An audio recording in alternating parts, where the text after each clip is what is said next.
So this slide says Q, minding the P's and Q's. So this is our first Q, and it's quest. Has anybody ever gone to an escape room? Nobody? An escape room? They're fun, aren't they? For those of you, what did you say? Kind of. Kind of. So an escape room is kind of all the rage right now. And so they set up these elaborate rooms, and they usually have a theme to the room. I went on one, and it was an airplane. And then they give the scenario, the plane's gonna crash, you have so many minutes to figure out how to get the nose up or whatever. So they give you a scenario, and then everything is a clue. You've gotta look at the seats, you gotta open up luggage, you're just rummaging for these clues. And then you have a time limit, so you have to get these clues, and then you find the key to the exit of the room. What room were you in? So it was like a cabin in the mountains. Yeah. And were there bears or something? They usually put Well, there was danger outside, and only one exit was safe to go out of, and you had to find the key for that door. Okay.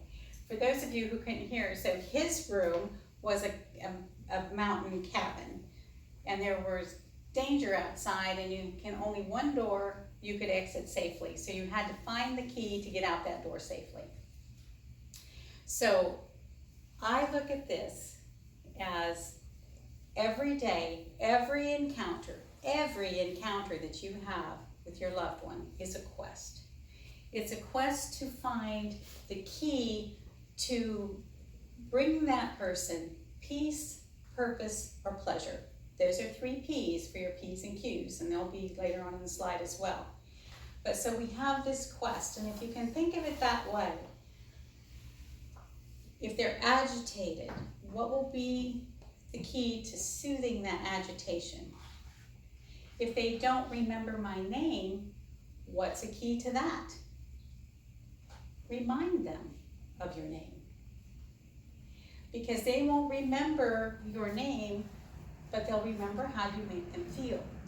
So if I were to go in to see my mother and she doesn't remember me any longer, I could say, "Hi, Mom, I'm Lisa, your number 3 daughter," because that was something that she used to say. She had 6 of us, and we were all numbered. And so that would be a natural thing for me to say, "I'm your number 3 daughter." Well, that gently reoriented her to the fact that I'm her daughter, my name is Lisa, and I'm her number 3 daughter.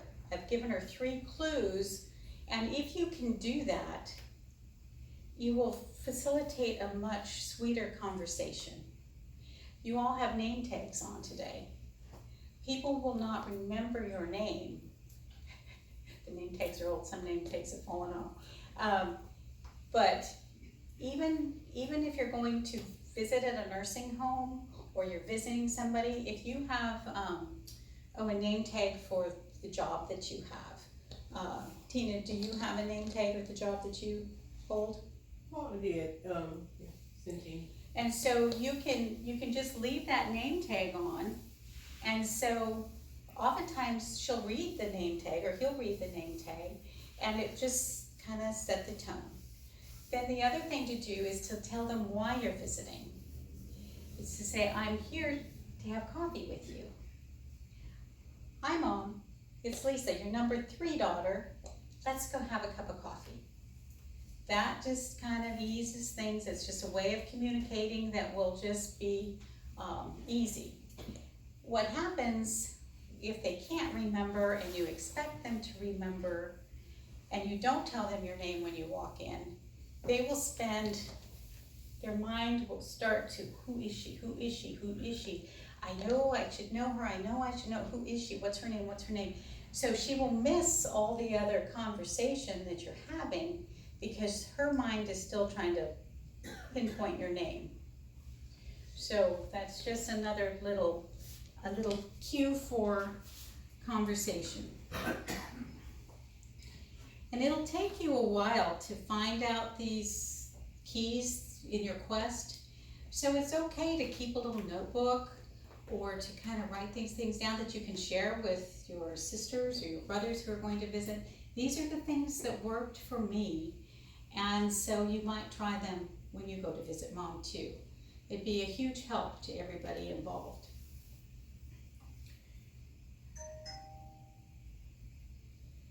Now, the approach is something when you go to meet with somebody, especially if they are in a wheelchair or in sitting at a table. You don't want to be above them. That's frightening because they don't know. They see shadows. It's just a big thing. They don't know what's coming. And remember, they get fearful and paranoid. So the way to alleviate that is to get down on their level, so that you are either at their level or below their level when you speak to them. Not only is it going to ease their ability to see you and to be close to them. This is me. I don't know if you can see it, but I'm looking him right in the eyes, and look at his expression on his face. He's in late stage dementia. He doesn't speak anymore. He can still smile, but words, he can't process the words. So much of what you do when you communicate is through your facial expression and your bodily, just how you approach. And physical touch is so important, just like I talked about failure to thrive. And everyone needs something or someone to love. I talked about the 5 senses with the amygdala. Stroking an animal, a pet, brings a lot of comfort. But she lived on a farm, and we couldn't bring in a real horse. So we had this little horse, and this horse, if you would stroke it, it would neigh. And if the kids sat on it, it would make the cloppity clop noise. It sounded very similar, very real. So she would hear that noise, she would stroke the horse's mane, and it would whinny. And so that brought her great comfort. And so it's like a toy, but yet it still has some realistic aspects to it. And then when the kids come and ride it, she loves that. So depending on the quest is to find out where people are and to celebrate whatever they still can do. It's so important to focus on what a person can do, not on what they may have lost. So it's important to focus on what the person feels rather than what they can remember. The cue there is quiet.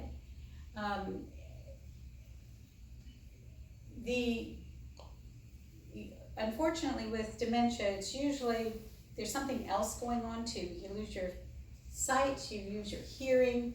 So you're not only dealing with dementia, you're also dealing with other physical problems. And one of the things with dementia is you can't process very quickly. So even though I'm speaking to you, your mind isn't really comprehending the words. They're hearing words, but they're not really understanding the words. You get background noise, and it's just like some of you with hearing aids maybe know that if you have background noise, it makes it even harder to focus and to hear what somebody is speaking. So all those things are to take in account. When I was in charge of the nursing home, I didn't allow those community TVs. People ask me for them all the time. But if you go into a home and you see those TVs and you see the residents, what are they doing? They're sleeping most often because the lights flash, the sound goes, the volume changes. It's overloading to their brain, and so they just shut down and go to sleep. So the more you can have quiet, the better it is. And you might have some very light music playing in the background if they like music, and there's a time for music, which we'll see, but in the general population, in the general day-to-day things, quiet, uncluttered is best for somebody dealing with dementia. And we talked about behaviors some. Oftentimes behaviors come just like our children. If they're hungry, if they're thirsty, if they're tired, in this case, if they're in pain, they can't communicate that to us. They can't tell us that their back is killing them or that they have a bladder infection. They can't tell us the physical needs that they have. So sometimes we have to go to the physical needs and make sure those are all met. If they no longer can go to the bathroom by themselves, you know, are they wet? We need to do like we do for our children. We need to attend to their physical needs to get the best outcome for them in general. And sometimes they're even bored, and then that's where my job came in. But there's going to be things that I'll show you that you can do with them. And I think to facilitate conversation too is to take something to do with them when you're there. Not anything that's going to be take a huge amount of mental stress. Like if you take a photo album, what we would do is we wanted the photo album for ourselves because we wanted to know the person as a person as best we could. But if you took a photo album and your mom didn't recognize you anymore, I would say, look at this photo album with me. Look at my photo album and just show her the pictures. You don't need to say, oh, this is Aunt Susie and this is your nephew James. You don't need to point out that. Just let her enjoy the people. And if it comes to her on her own, that's wonderful. But she'll start to feel the pressure of, I don't recognize him and I don't recognize her and I don't remember going to the beach. Who is this? That's me? That's not me. You know, all of those things can start to go through her mind and cause her anxiety rather than just enjoying the moment. Because what we're trying to do, the three things I want you to remember: peace, pleasure, and purpose. Those are the three P's to remember. You don't want to cause them any anxiety, you want to give them purpose, and you want them to have pleasure. Those are the most important things. Procedural or hand memories. Our hands don't forget. So things like folding, sorting, painting, things that they've done over and over and over. If you walked up to somebody and held out your hand, a procedural memory, they would come back and want to shake your hand. They're not going to know the fist bump probably, and they're not going to know the elbow thing with coronavirus, but they'll know how to shake your hand. And so that's the kind of thing. Now our younger kids, they'll probably be doing the high fives and the fist bumps when they get to the nursing home, but maybe not your parents or your loved ones at this age.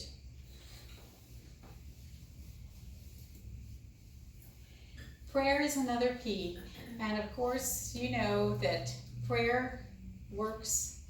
Prayer just works. When you are with your loved one, if you know that they used to say, "Now I lay me down to sleep," if you start to say that, they'll join in.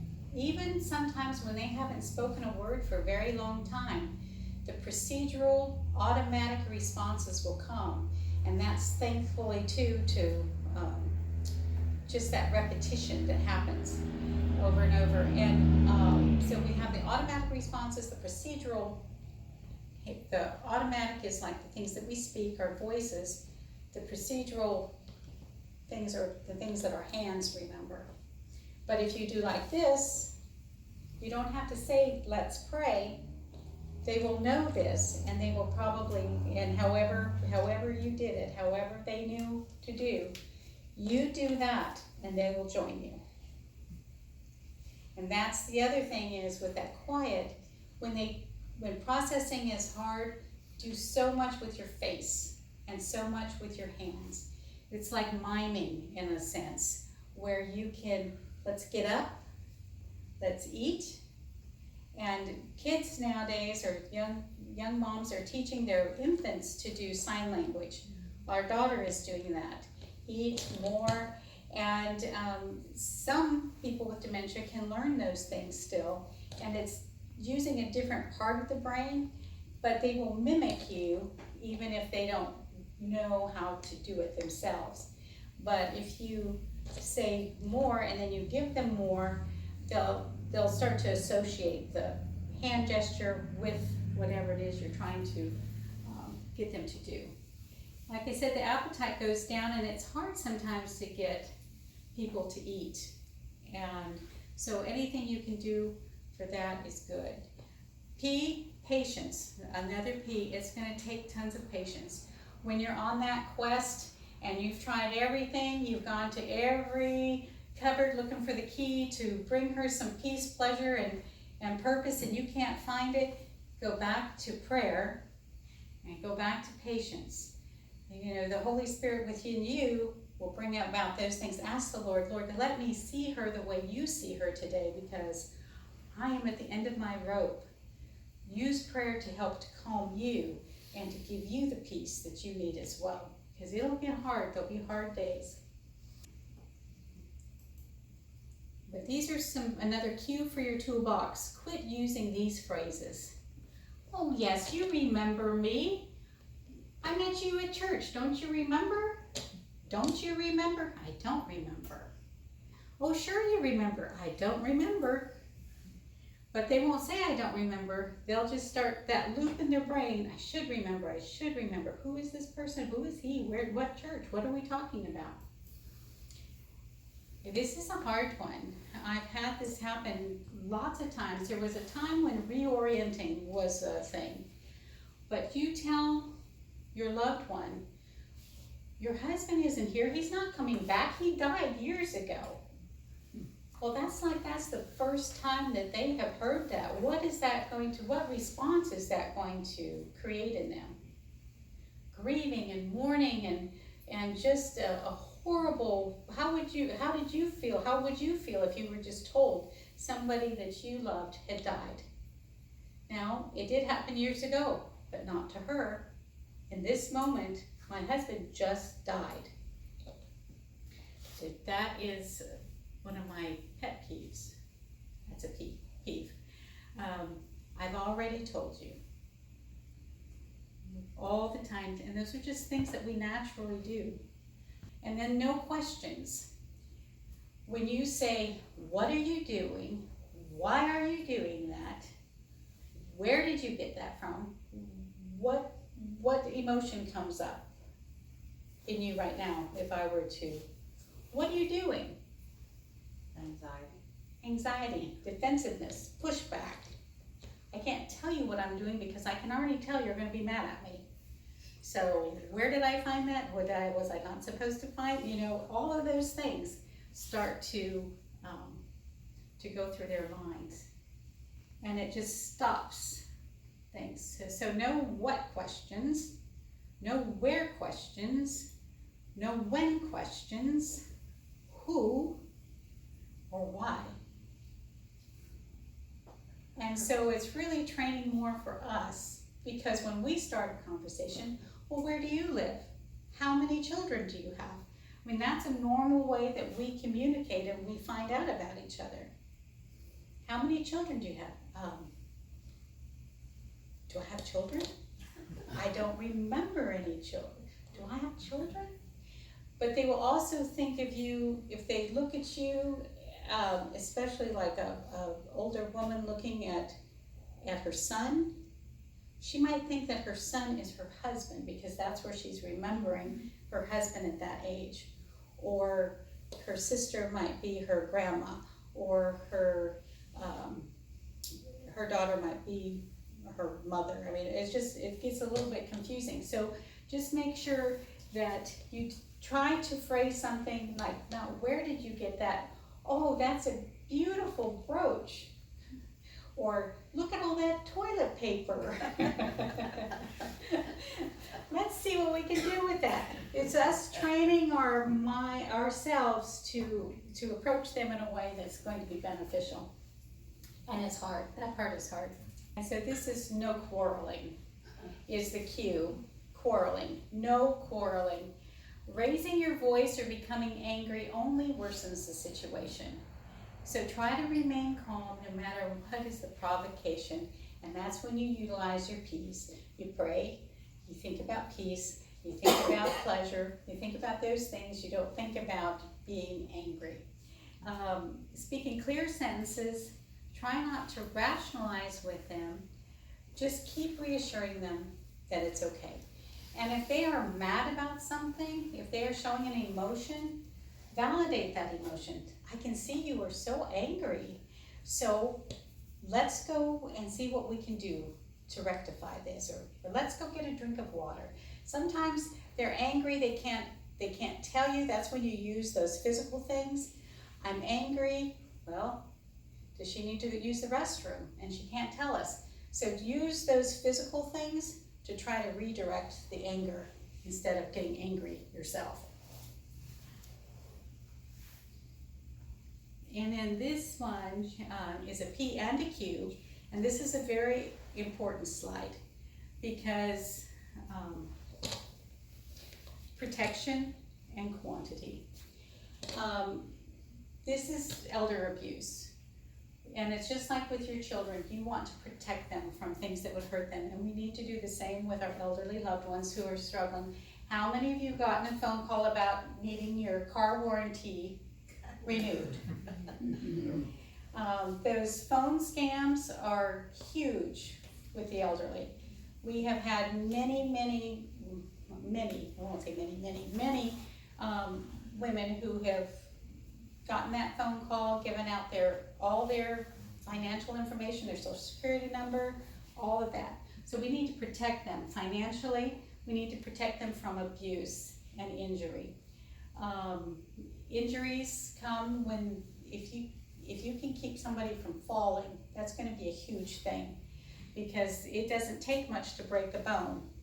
Alcia can tell us about that. She just had an injury and she did it right in the doctor's office, so that was such good timing on her part. Wasn't she wise? But if you can keep them from falling, that's going to be a huge, huge blessing. And so to clear away the clutter, rugs on the floor that will either slide or that they can trip on, you're going to have to child-proof. We child-proofed our home when our kids were little. We're going to adult-proof our house when they are needing some safety. So kind of look around their living quarters and make sure that there's nothing that can do them harm. Elder abuse is, the definition is an intentional act or failure to act that causes or creates a risk of harm to an older adult. Now this can happen within families and it can happen in institutions and in long-term care. It can happen anywhere. Phone, like we talked about, people will come and try to get financial information. So this is the time that the cue for quantity is, this is a time that you can ask lots of questions, lots and lots of questions, to where you can protect your loved one. And your time on this, the quantity of time is, this is the time that you're not going to ask your loved one a question, you're going to be questioning other people around them. You're not questioning your loved one, you're questioning other people. You want to make sure that that caregiver that's coming in, that you have checked out that caregiver's Facebook page, that you know that caregiver will have the same tenderness and care for them that you would want them to have. You can tell a lot from people on Facebook to see if they are somebody that I would want to hire, somebody I would want to allow to watch my mom or my dad, my loved ones. So that's a good place to start, but also you also want to have a quantity of time. There were people whose families never came to visit, and then there were families whose family was there all the time. Which is more prone to abuse? The one that had people there or the ones that didn't? The ones that didn't. And so often I would hear, well, I didn't come to visit Grandma because I want to remember her the way she was. Well, She's not the way she was, but she needs you, and she loves you, and she needs you. It's not about you, it's about her. So please, come visit, and don't let that be a hindrance. You may not want to, but it's the right thing to do. This quantity, these are tables that I set up. I call them rummaging tables. But you can do this if you have your loved one at home and she's going through all your drawers and all your things that you don't want her to go through. If you set up an area, a table, with something that she used to enjoy doing. Did she used to work in the garden? Did she used to do photography? Does she like babies? Does she like family photos? Create an area, a table. This one has jewelry, flowers, hats. We had one with cameras and film for the gentleman, a fishing tackle box, whatever, that they can just sit there and don't say, oh, there's a table over there. Let them find it on their own. And then they'll sit down and they'll just start to rummage through the things that you've created, safe things. Like the jewelry, we took all the stick pins off the brooches and things so that, so you still have to make sure that even though you do that, it's safe. And they will eat things that they shouldn't eat, so make sure that there's some supervision. If you have earrings in the box, make sure that you're there. It's much like a child, the safety that you have for them. But again, with dignity.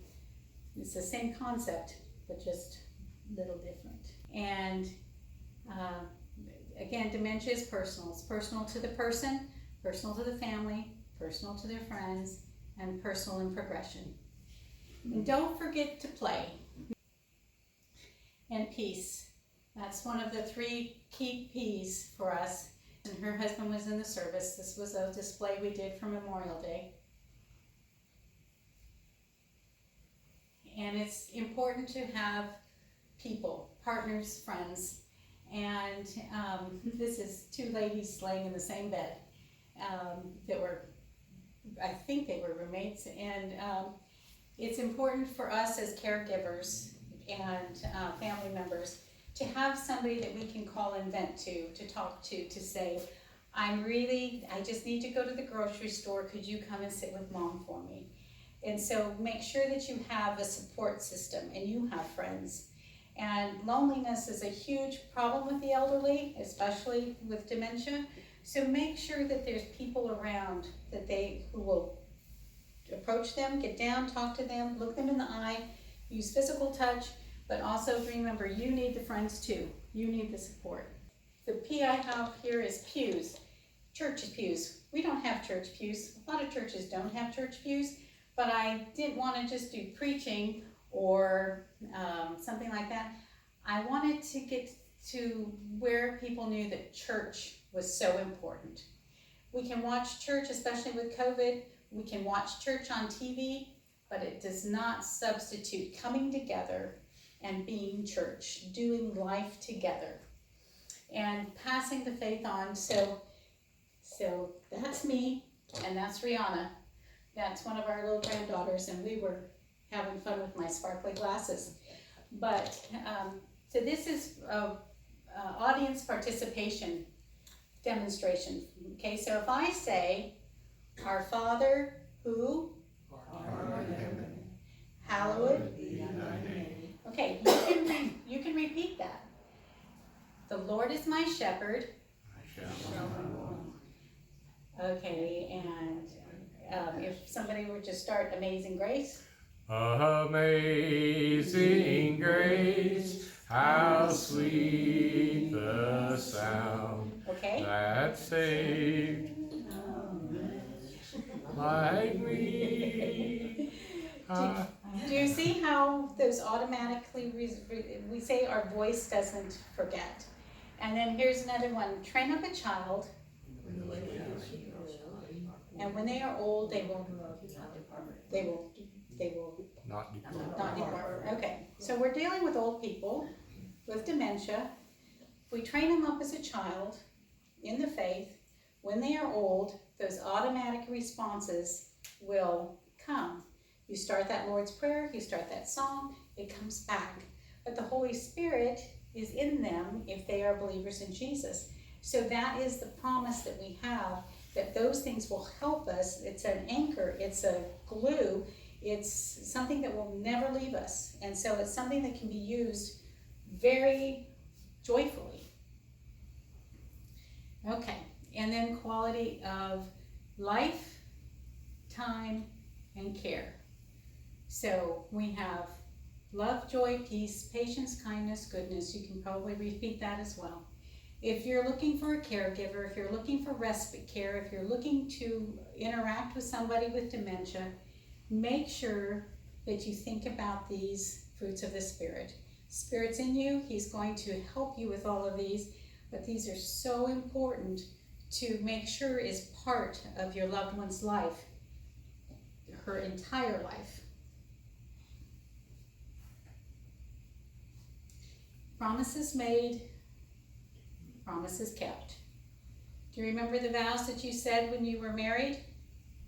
For better, for worse, richer for poor, in sickness and in health. And so these three, let's see, these two and this one, those husbands, their wives all had dementia. They brought her to the nursing home and they said, I need a room for my wife. And they said, sure, we'll get her a room. She can room. Would you like a single or a double? I'd like a double room, but it's not for somebody else. I'm moving in with her. I vowed to her for better, for worse, for richer, for poorer, until death do we part.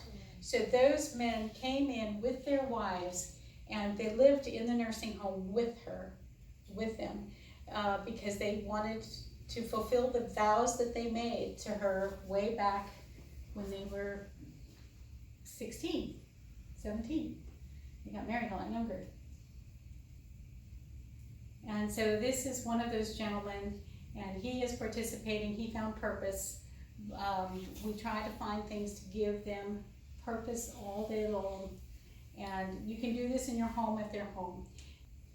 And then exercise. Play is exercise in disguise.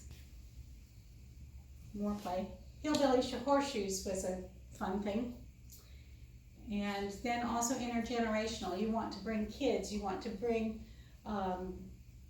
that's the other reason for church, is that we have hopefully you would have the children and the older people to pass their faith and their love down to the generations. And you don't get that unless you're in a community where you have it. And John 3:16.